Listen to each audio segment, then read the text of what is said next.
Et moi, j'ai eu une jeunesse socio-économique qui était Ouais. totalement agréable.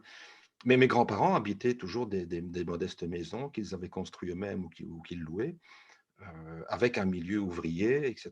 Et je dirais que les conversations que moi j'ai entendues enfant étaient des conversations que je qualifierais de nostalgiques du temps d'avant, sur la difficulté, sur le labeur.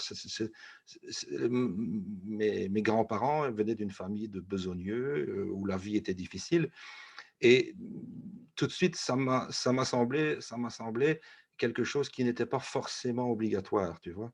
Oui, exactement. J'ai tout de suite pensé que la vie ne devait pas être une vie de travail, bien sûr, mais pas une vie de labeur.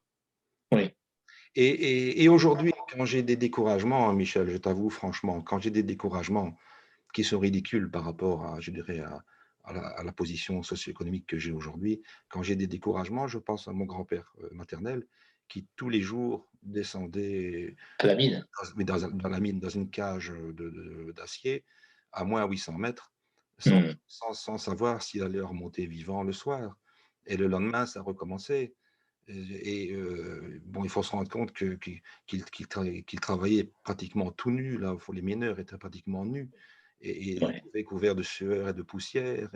Et, d'ailleurs, il en est mort de cette maladie du poumon. Ouais, exactement.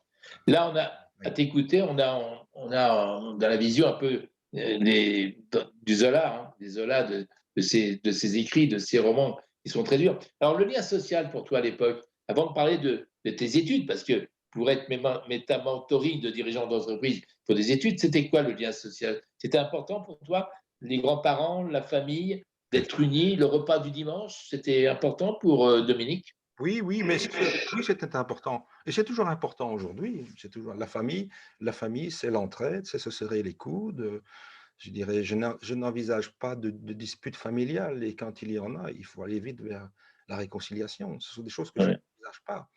Je suis toujours vraiment, triste quand j'entends des gens qui ne parlent plus à leurs enfants ou qui ne parlent plus à leurs parents. Je trouve ça d'une tristesse, une très grande tristesse mais ces gens ont leur raison et ça ne m'appartient pas de dire ce qu'il faudrait faire ou ne pas faire mais j'éprouve rapidement une tristesse pour eux, même s'ils se disent qu'ils sont très contents de ne plus avoir de lien, ouais.